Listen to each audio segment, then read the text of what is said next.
Hello, everybody. Welcome to the presentation. Thanks for joining. I'm Mark Kenny with Think Multifamily, and today I'm going to go over how to go big with apartment investing without starting small. I do want to let you know as well, we have a booth here with some information. I encourage you to visit the booth and maybe download some information that might be helpful to you in your real estate endeavors. I'm sure with this many people on the call, there are some of you out there that probably have failed in some sort of real estate investment in the past. And if you look at it, probably there are a couple reasons why that may be. One is you didn't have the right information or you didn't have the right partner, things of that nature. But I want to let you know that, you can be successful in real estate investing. I think there are a lot of gurus out there trying to teach people how to do it and trying to teach them how easy it is to do it, which isn't always the case.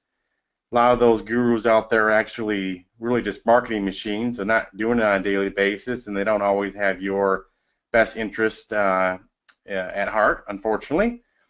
But I want you to know, real estate investing has literally transformed my life completely, and it can transform many, many other people, and I want to help you do that if that's something you choose to do.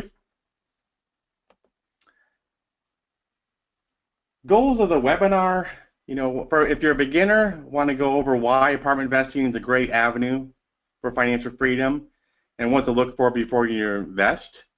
If you're more seasoned, I want to go over 10 critical lessons learned that I've learned over the years, as well as hear what we're doing, and maybe there's something we're doing that maybe could be beneficial to you.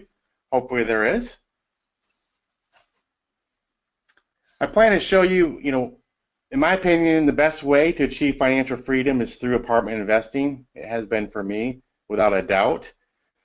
I've tried a lot of other things, but for me, it's really what has worked. And the fastest and safest way to do that really is to partner with other people that are already doing it as well. A little bit about me, not to go in too much detail, but I grew up one of 7 kids. I grew up in Michigan, have an identical twin brother as well, and that caused a lot of fun times growing up, teasing people and acting like I was my brother and vice versa, or blaming him for things that maybe I did. That might have happened once or twice. But my dad worked a lot. He was a firefighter and also worked about 40 hours a week at a lumber yard. So in a lot of weeks he was gone, up to 100 hours in a week. He didn't really have time, flexibility. He loved me a lot, and that was fantastic. But from a financial standpoint, he really didn't have the means. He didn't buy anything for himself, and really didn't have a lot of finance ability to pay for things for me as well. So at a pretty young age, 8, 9 years old, I was buying some of my own clothes, and I remember, playing football and not having, we're wearing tennis shoes rather than cleats, which, there are a lot of people that are way, way worse off than I was when I was growing up. But just to put it in perspective, we just didn't have a lot.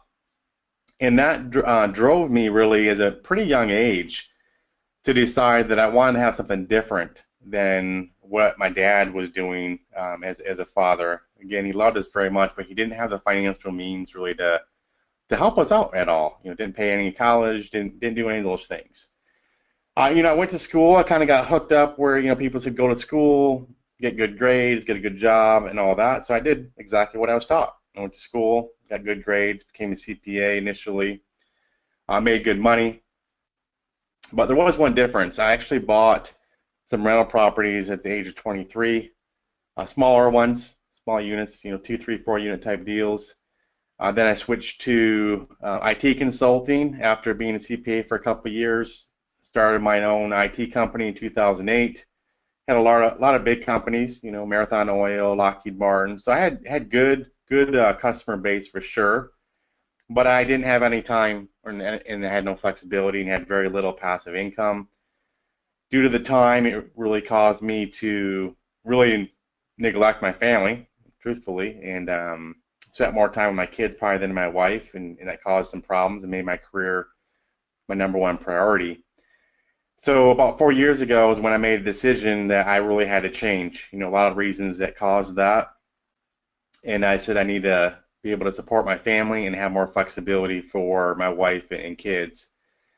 I was pretty fearful at first. I was taking a pretty big pay cut to do real estate full time, but got through that. Now we have about 2,100 units, and we've raised, really millions of dollars over the years, and we did that really with no sales training or anything like that, just really through relationships and a track record.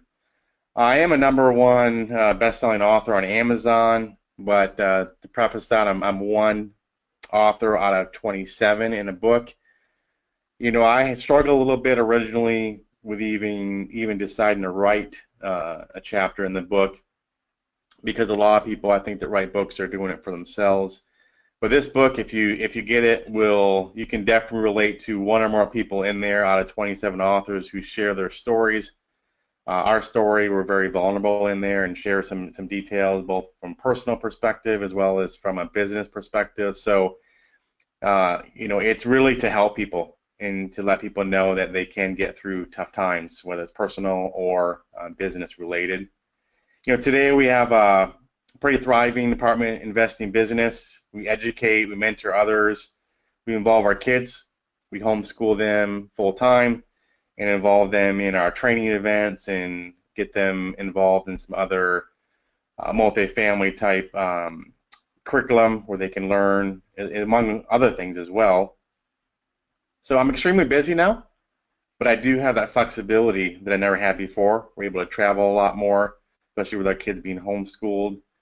Things haven't always been easy and probably will continue to struggle in certain areas without a doubt. But I wouldn't choose to do anything else. So for me, multifamily investing has been literally a change that has been fantastic from a personal perspective, family perspective, business perspective, and being able to help others is just something that really drives me. Just a quick picture of the family. This is really my why. Without a doubt, this is why I'm doing multifamily investing. This is why we've been able to go pretty quickly in real estate and get some pretty good traction quickly. And it's because I want to be able to spend time with my wife and kids.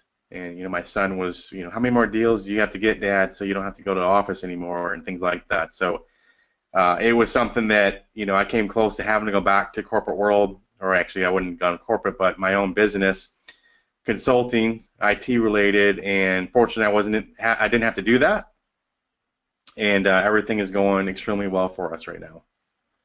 Why I turned to real estate? I mentioned before, it's really the time, the flexibility. Passive income was huge. I want to be able to have income for my wife and kids, even if I'm not around. I want them to be able to still have that income and still enjoy the lifestyle that they have today, even if I'm not here. And I've invested in stocks before, and there's nothing wrong with that. A lot of people have done very well, but this is a picture of the stock market, and it's a week, so a 5-day roller coaster, as you can see there, which is a little ridiculous in my mind. And I got to where I was getting so stressed looking at my stocks, on an hourly basis, and it was affecting me internally, where I was getting stressed, and I wasn't even selling or buying at the time, which doesn't make any sense to get stressed in that case, but I was, and it's just not stable, in my opinion, and that's why I chose to go with real estate. Our mission is really to, achieve financial freedom through multifamily real estate investing. We want to lead with integrity, accountability. We always want to be transparent. We want to build a culture of givers and learners. So if you're not a giver, then chances are we probably wouldn't get along that well, because we're trying to give in a lot of different ways.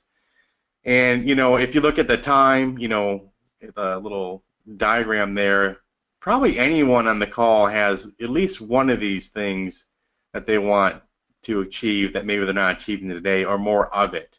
So time, for example, maybe you want more time, leaving a legacy for your kids, and not just a legacy that your kids can take on, but for generational wealth.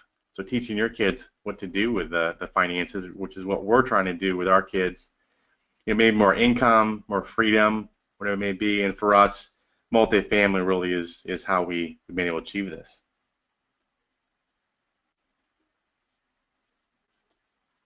Some real world examples. It's not just us necessarily that's doing this. A lot of people are actually doing it. You probably know people as well, but there's, a military employee. He's currently deployed right now. Hooked up with him maybe about 6 months ago, and he had some single family properties. Now he has 800 units in 6 months that he's invested in. Totally transformed his life, and he would attest to that as well. And just did a video the other day along those lines.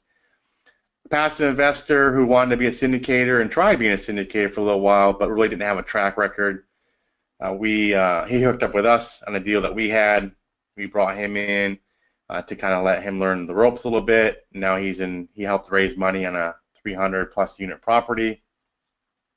We had a residential real estate agent that again wanted to get involved in multifamily, and we brought her in, and she was able to participate in a 450 plus unit property as well to get that experience.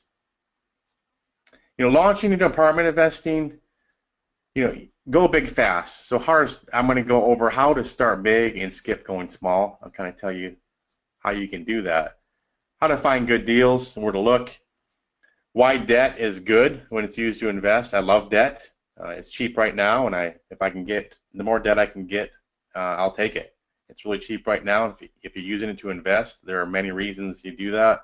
If you look at different scenarios, your return on investment, literally more than triples when you're using debt. So there are a lot of reasons for that. Ways to get money to invest. So a lot of people say, hey, I don't have any money to invest, and maybe you don't, but I want to go over some ways and some different areas you can look to have money to invest. What questions to ask before you invest? So pretty important.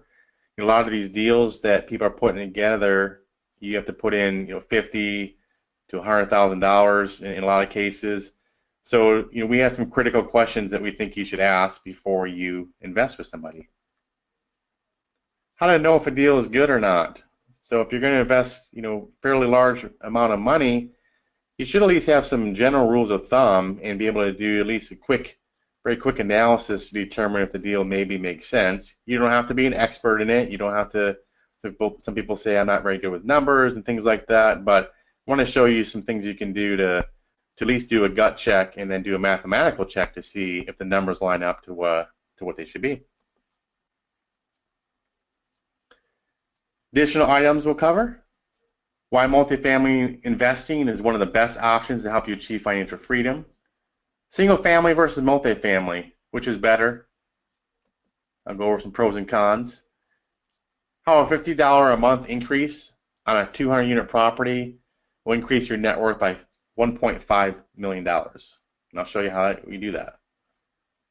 I'll go over some new technology that we developed to help make investing a little easier and save some time. 10 critical lessons learned, and how to get started and become successful in multifamily real estate investing.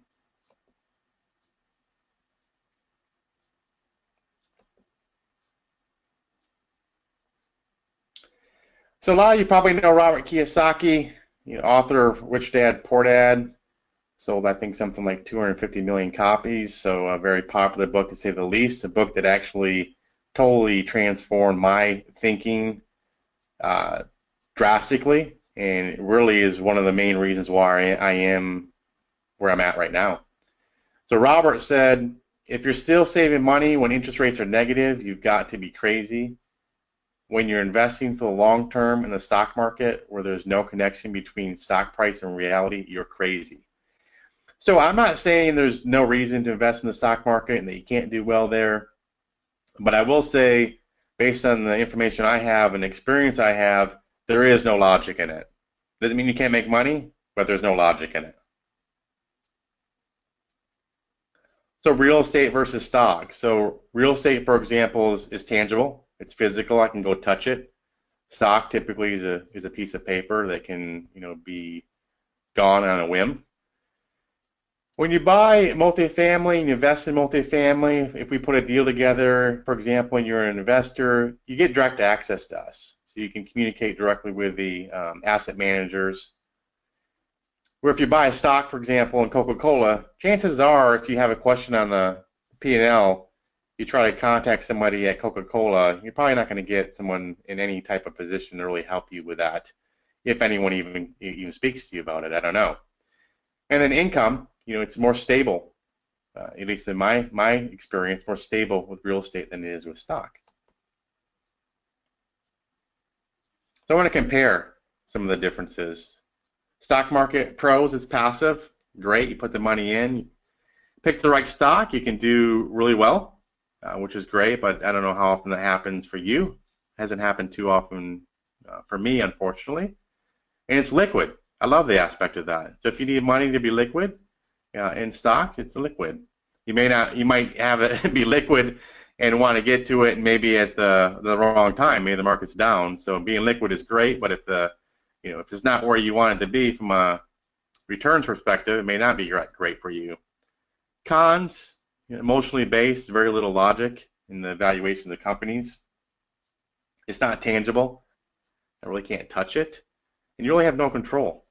You don't have access to people you have access typically to someone maybe going through as a broker or things like that, but you don't really have any access to the really decision makers within the company. Single family, nothing wrong with buying single family. Both single family and multifamily fulfill one of the major needs that people have, shelter. You can't not interact with real estate, generally speaking. You need a place to live, unless you live on the street. Typically, small investment, single family, tax advantages through depreciation is tangible. You can touch it. Cons, you manage it yourself. Some people might think that's not a con. I think it's a con for sure. I've done this before, and it's a time suck, and it's just not worth your time, in my opinion. You really don't get the kinds of scale, from a management perspective, from a maintenance perspective, things like that. Values based on other homes values, which I don't like, and I'll tell you the difference with multifamily. Typically, not always, but recourse financing, which means you have personal liability, it's not really liquid. I would say, generally speaking, single family is more liquid than multifamily, but end of the day, real estate's not liquid. Multifamily pros, again, same as shelter. You have to have a place to live. Value is based on income, and I'll come back to this, but this is a huge, huge difference between single family and multifamily. And this is where you'll learn later in the presentation where you can drastically increase your net worth. You do get economies of scale with multifamily, group purchasing, the tax advantages similar to single family, professional management. You can hire a professional management company and you account for that in your expenses. Tangible. Pricing is typically less volatile than single family because, again, the price for multifamily is determined based on the income, net operating income, which I'll go into more details on that. Cons, typically the investment is $25,000 or more. I mean, it's probably really $50,000 or more, depending on the deal. But it's not uncommon to be $75,000 or $100,000 either. So sometimes the investment's bigger. Very competitive to purchase, and just like single family, it's not liquid. So you need to go into it knowing that you probably can't get your money out right away.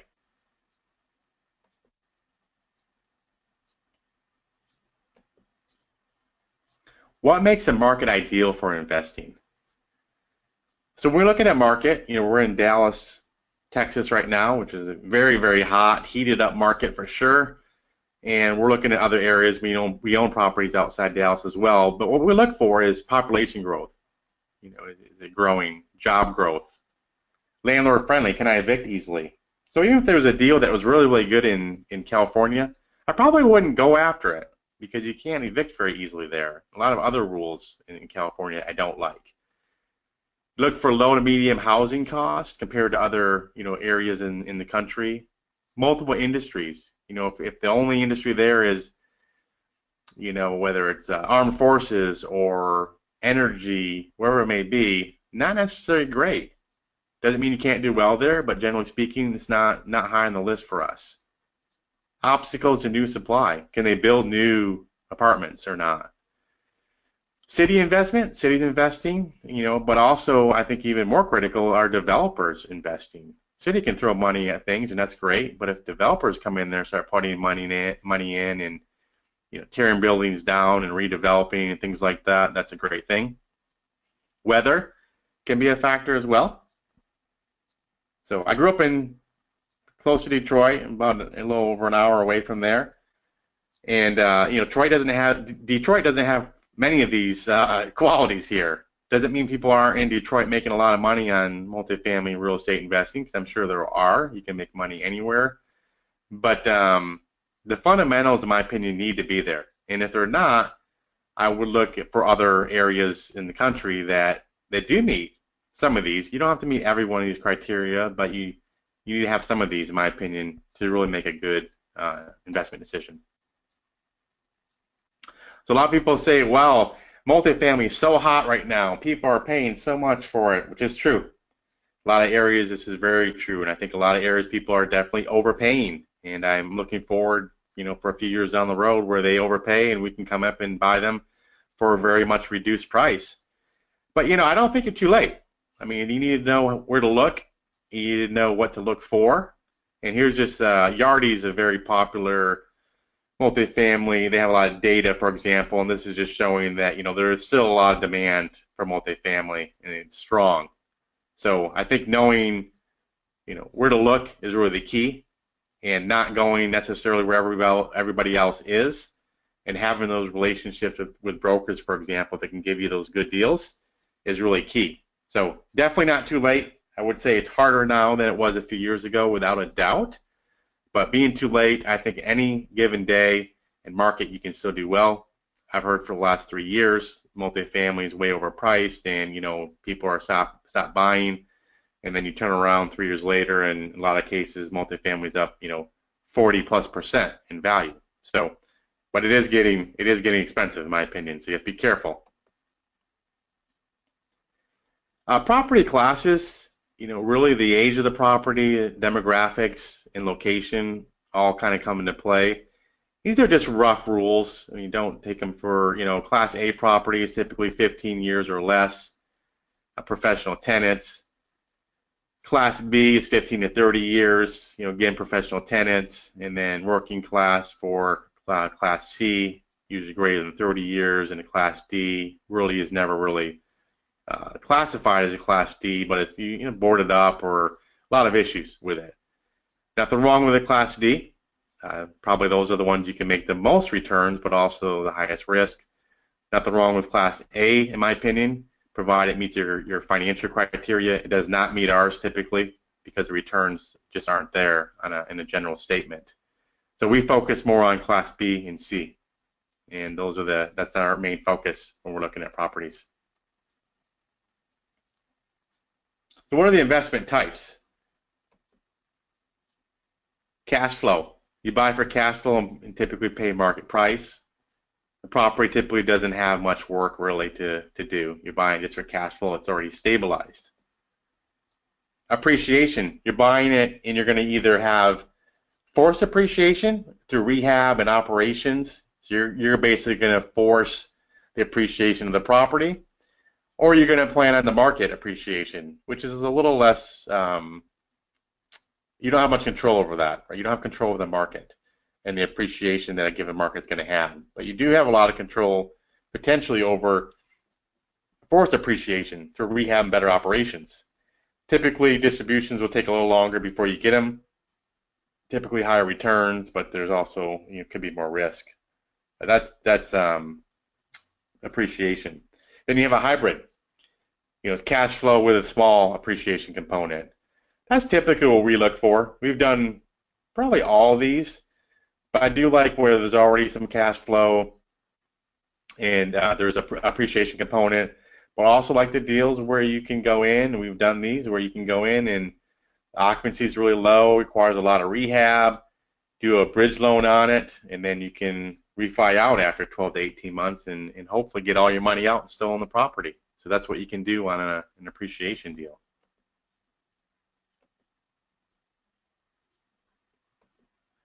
So multifamily, just as an acronym to help you remember, is ideal. So income, you get income through passive income, for example. Depreciation, I'm not giving any tax advice here, but there are advantages typically for a lot of people through depreciation on your taxes. Equity, getting the equity in the property. Appreciation, again, through forced appreciation or through market appreciation, or if you can get both, even better. Leverage, you know, you can get really good leverage from banks for multifamily. And you also have leverage for multifamily related to resource. So management company and maintenance guys and leasing agents and things like that. Get that leverage as well. So multifamily is ideal. Those are the reasons why. You know, a lot of people ask us, why do you get debt? Why don't you just pay cash for everything? And I'll show you, you know, right here, this example on the far left is in all cash, and the far right with a red debt and 30% down. So 70% debt, which we usually get better than that. But anyways, in this example, 50 unit property, appreciation is $250,000. In this case, if you paid all cash, your return on investment would be about 10%.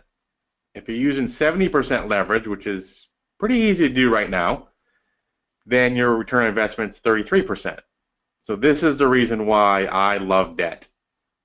You know, I think if you're using debt for investments, I love it. So I don't like debt for other things, but I do love it for investing. And the more debt I can get, and the more properties we can get that make sense financially, we will do that all day long.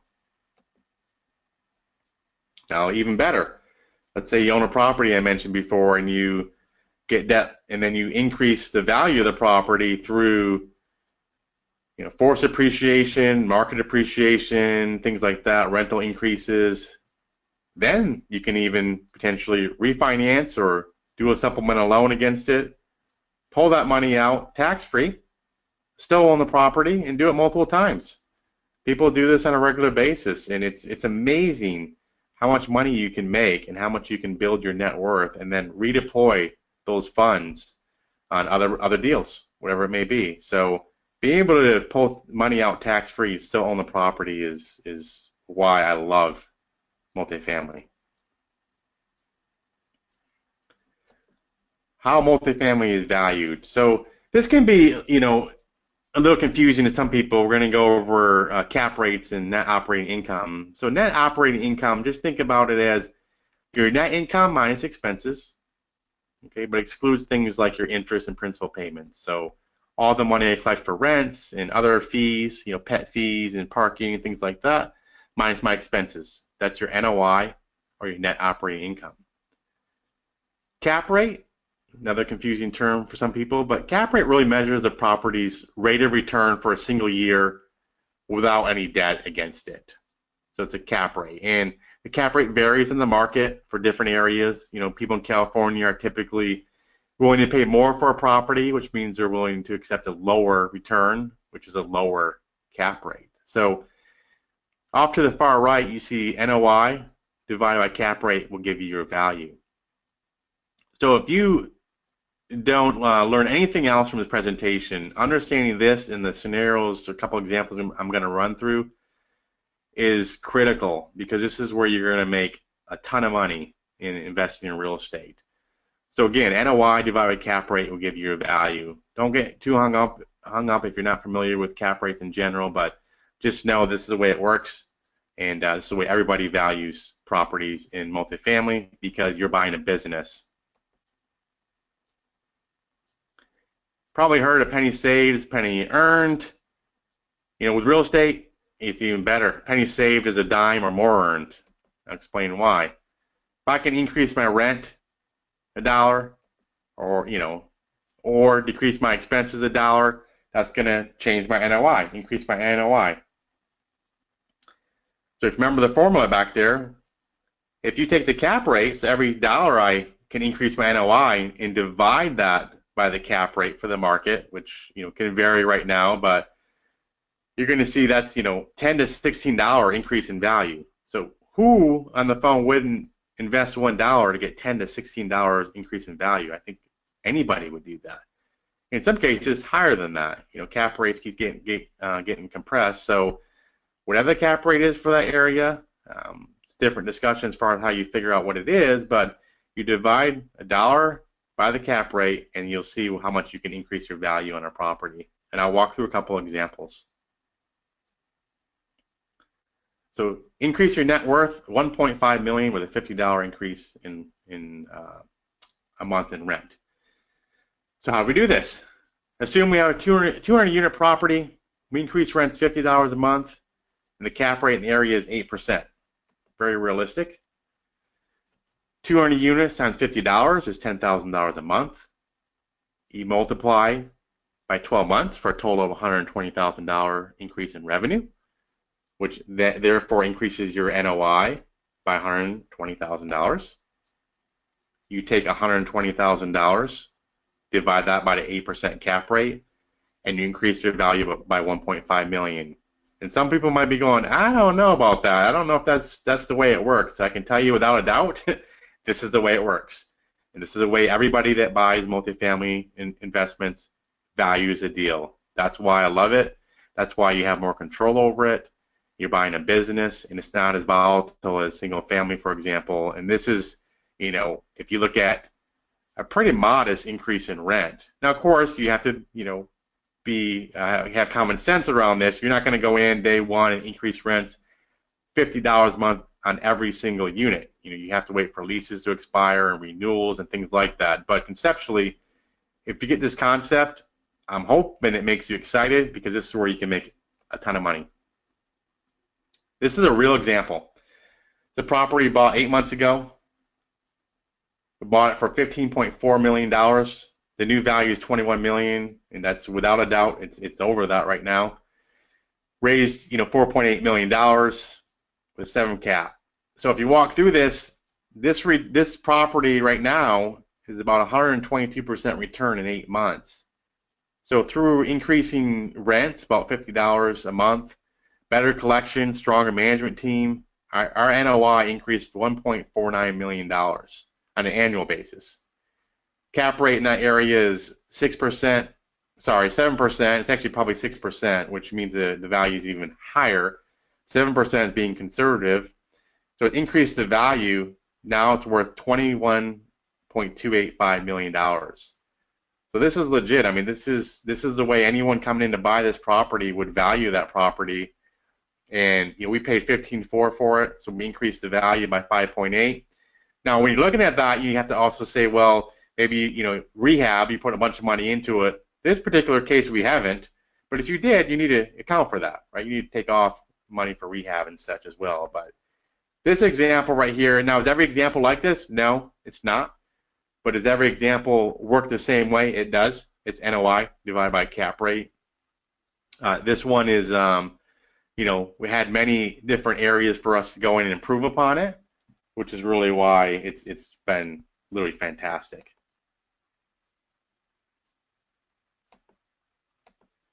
I'm going to put these out here. So these are, areas for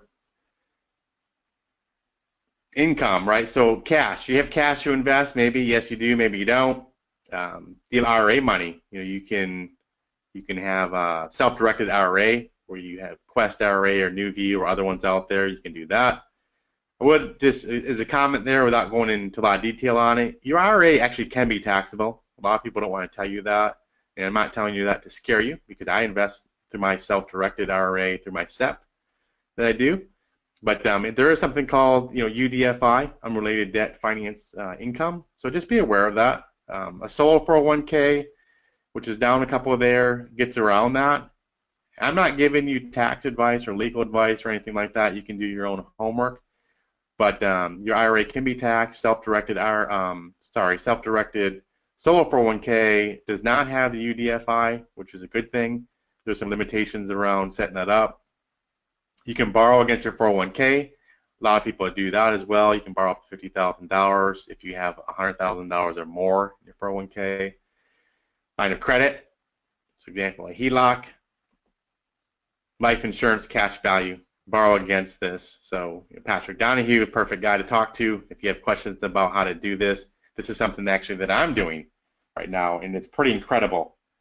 A lot of people don't know you can do it, but when you understand the concept, it's incredible. So you may have no money to invest, truthfully, but if you look at some of these examples on here, there are probably some areas you could actually pull some money out. I talk to people on a regular basis that don't know you can invest through an IRA, for example, or through a life insurance, borrow against life insurance policy. So I want to leverage as much of these different areas I can to invest in returns. So if I'm paying someone's paying a 4% on their 401k, borrowing against it, making a 10+% return, that's a pretty good deal. Type of investors. So, I would be considered a deal sponsor or a syndicator, things like that. I'm also a passive investor. I do invest passively because I can't invest my IRA myself actively. The sponsor does a lot of things. I mean, they build a team, all types of people on the team. They find the deals and negotiate the deals. They pay fees prior to closing, so earnest money and legal fees and due diligence fees. So they raise money, they invest. They're the ones responsible for the loan and financing. They're responsible for the profit and loss, maybe engaging other people like tax consultants, things like that. So, this is a whole kind of discussion by itself, but just, some people say, well, I just want to get into multifamily. I'm going to quit my job. I'm going to be a full-time multifamily investor. That's great. I'm going to love it. That's what I ended up doing too. But just realize you're getting into another job. While I love it and there's a lot more flexibility, you do have to realize this doesn't happen overnight. You need to be hooked up with people that can help you, get you to where you want to go, and there's a lot to this. If you look at the passive, which I'll show you in a second here, they don't have a lot to do compared to a sponsor. So there are a lot of work goes in as a sponsor. Other things to consider. I'll put these on the screen. If you're going to be a sponsor, again, people say I want to be a sponsor. You need to know that you might have a hard time getting a loan. You need to have typically prior experience or have someone sign with you that has experience. Your net worth needs to be typically 100% or more of the loan. I put 50 because we've done 50 before, but typically it's 100% or more of the loan amount is your net worth. Post closing liquidity, 10% or more of the loan amount. So if you can't get there by yourself, doesn't mean you can't do a deal. You just need to find other people that can fulfill that maybe that deficit that you have through net worth or liquidity or maybe prior experience signing on loans. I think if you're going to get in investing in a deal, it's very important as a passive investor to know your sponsor. What their experience, their track record, their knowledge of the area. Is this sponsor investing any of their own money? Google them. Be surprised what you can find on Google on people. Pretty surprising things you have found before about people that are trying to syndicate deals. References, their connections, reputation, experience on loans, and are they using a third party for due diligence? If they're not using a third party for due diligence, I'd probably run. I wouldn't invest in it. There's no reason. You're not saving money by not hiring professionals. I mean, I think it's a general statement. Hire the best you can without, being silly about what you're paying, and you're going to get the best, and it's not going to cost you more. It's going to make you more. Questions to ask, here are a few here. Have you ever been voted out as a lead? What kind of financing are you pursuing? Are you signing in the loan? If not, why? We have like 22 questions. You can go to our booth and download and get those as well. And someone might have a certain situation, and they might give you a response, and you might be okay with it. So just because someone's had an issue, hey, maybe they haven't signed a loan, and maybe there's a reason why. I don't know, but ask the question. That's what you want to do. You want to dig, and they may give you a response that you like, or maybe a response you don't like, and that might help you make a decision whether you want to invest with them or not.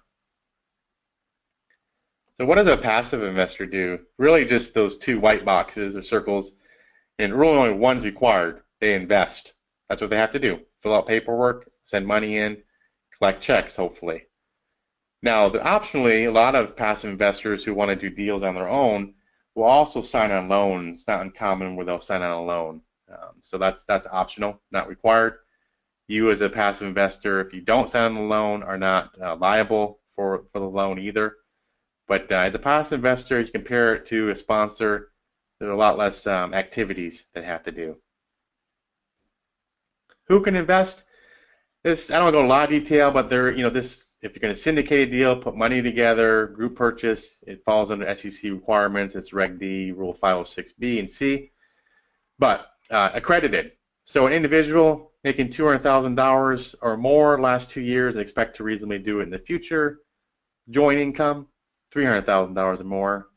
If you don't meet either of those two, then maybe your net worth has to be $1 million or more, excluding your personal residence. If you don't meet any of the accredited areas, then you can be sophisticated.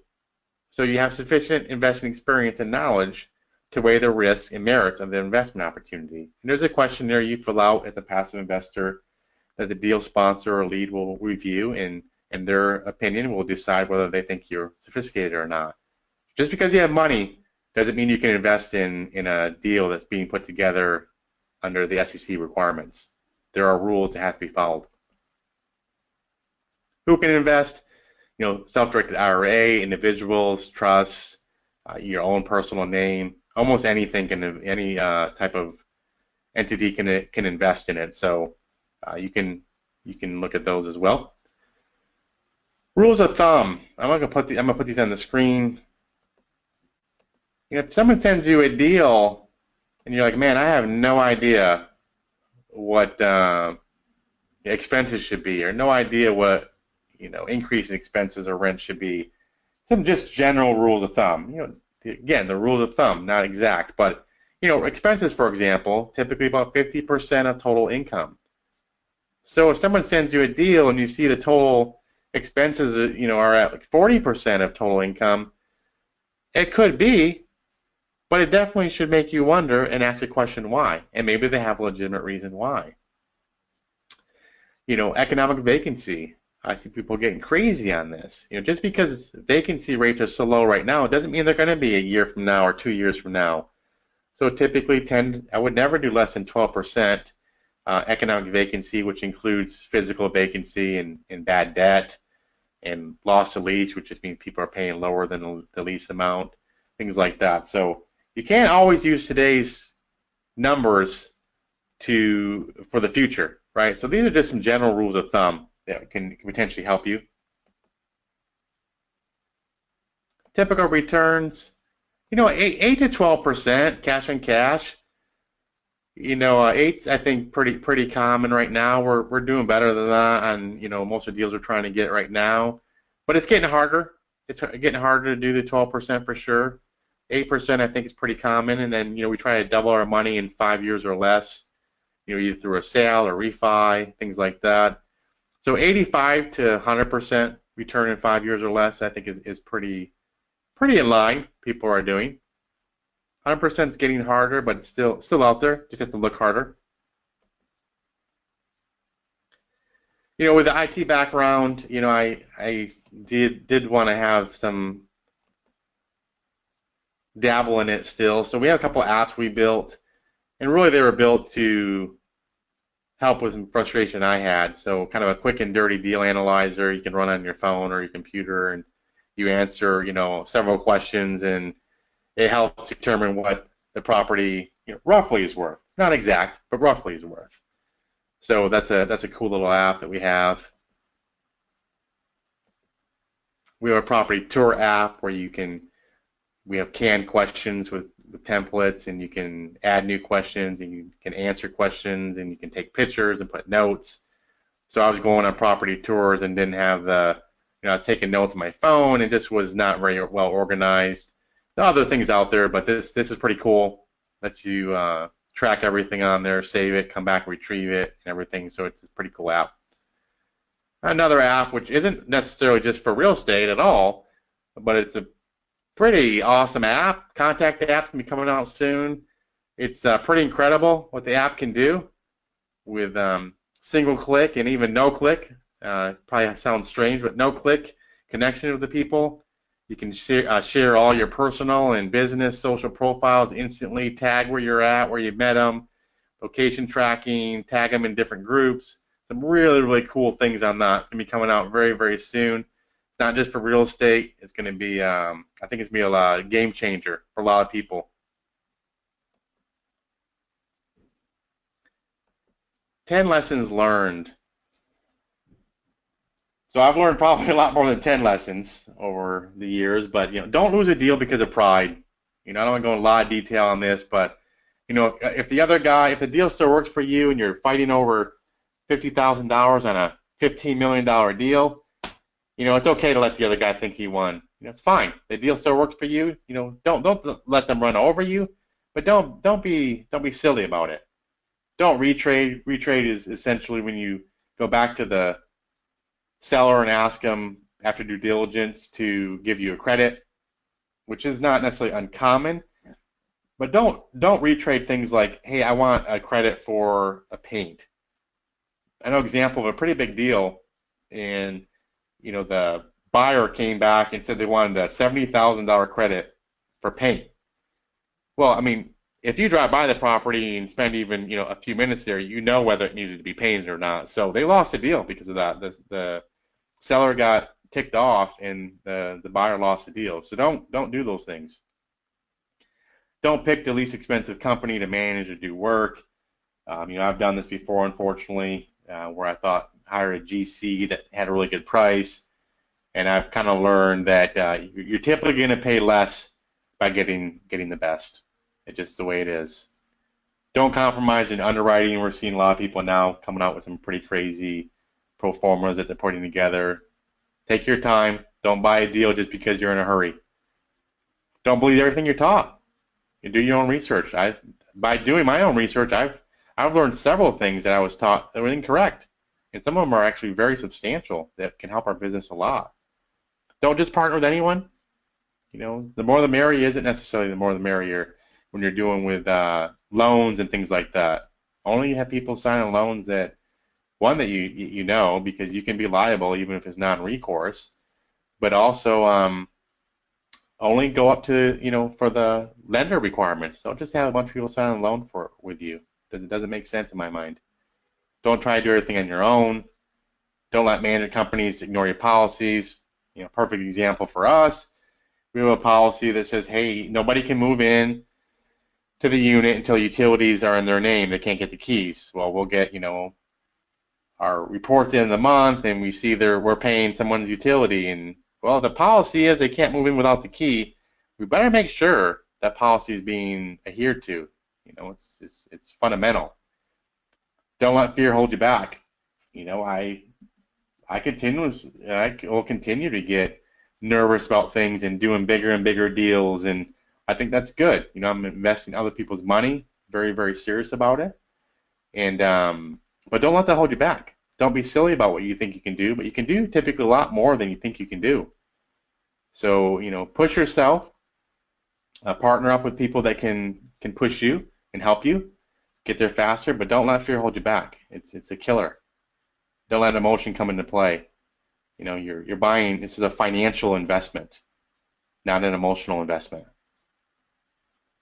How to get started? Educate yourself. Tons of stuff online, books, events. There's really no excuse to say, hey, I don't know how I can learn about multifamily. So much stuff out there. That's education-wise. Mentoring, someone that's done what you want to do. Partner with people that have a skill set that you don't have. If you don't have money, find someone who has money. If you're not good with numbers, I suggest you try to get good with numbers, at least the best you can, but find someone that's good with numbers. If you don't have a story, find someone that has a story that you can share. So if you don't have a story and you're going to try to buy a multifamily apartment complex, unless you have all cash, chances are you're not going to get one. Broker's going to tell the seller, I don't have any confidence in the guy's ability to close a deal. So if you have money, doesn't mean you're going to get a deal. Build relationships and build your team. Critical, without a doubt. And it takes a while to do that. So find other people that maybe already have a pre-established team that you can plug into. Create a personal financial statement. This should just help you kind of determine how much you can really potentially get a loan for and what you could go after. But that's by yourself. So if you want to do a bigger deal, you don't have the net worth, for example, or liquidity to do that, find somebody else that does, and then team up with them. Build your list. I'd say build your list, build your list. Your list is everything in this business. Relationships is number one, but you need to have people that you can count on for investing in deals, um, and for different relationships in the business. You need ability to list critical. How we can help. We learn how to make money investing, achieve financial freedom. It's something we've done. Other people that we're helping are doing the same. Doesn't happen overnight typically, but it can happen a lot faster than virtually almost any other thing I've seen before. It's incredible. Become part of a club, a community basically of motivated people. We share everything we know. We talk to anybody they've been to any of our events or have been to any of our meetups. We share everything we know, and we share, in some cases, maybe even scare people sometimes. Not to scare them, but to let them know that what they're getting themselves into. And we'll bring people in that will be very, frank about things. Not everything is always hunky dory. I mean, I love it. I mean, I wouldn't trade it up for anything without a doubt. But things do come up. So people need to be taught that not everything always goes, smooth. It's how you handle those situations and who you have on your team to help you. We engage other experts, not just with real estate, but other people to help you on branding and marketing and things like that, which is critical. You can leverage our track record. Our network becomes your network. Meet other potential partners. Develop friendships. There's someone I met at a meetup, and now our daughter is like best friends with her three daughters. I mean, they spend a lot of time together, spend weekends together, and things like that. So, I've met more people through real estate investing than I've ever met over my IT career that I'm actually very, very good friends with, and have developed some strong, strong relationships. So it's been phenomenal. We can help accelerate your learning growth. It's not just about the knowledge you have. Knowledge is pretty cheap. You can go get it for free typically, but it's the experiences that you have and what do you do in a situation. We teach different strategies and structuring deals. A lot of people teach one way to do a deal, which I don't understand, because you're buying a business, so each deal can be different. And then learn by doing, not just by listening. Listening to someone teach you for hours upon hours, or listening to webinars for hours and hours is great, but you need to do it. I follow MMA a lot. I love the UFC, and I use the example of if someone read a book for 2 years on how to fight, and someone was in the ring for 2 years fighting, all things being equal, the guy in the ring is gonna whoop the other guy without a doubt, because he's doing it. He's in a situation. The other guy reading a book, it's new to him. Having the knowledge by itself is not beneficial unless you know what to do with it and act upon it. So website, so my email is mark@thinkmultifamily.com. So our website is thinkmultifamily.com. Encourage you to visit out there. We have some information out there as well. We have a booth with some info out there too, some pretty good info I think can help you in certain areas. We're always, eager to help people become successful in real estate investing, particularly multifamily. It's literally transformed my life completely, both personally and financially. No other investment I've ever done before has had this much of an impact on me. So I encourage you to visit our booth. Reach out to us if you have any questions or want additional information. I really appreciate you guys taking time out of your busy schedule to listen to this. I really enjoyed it, and good luck to you in your investment endeavors.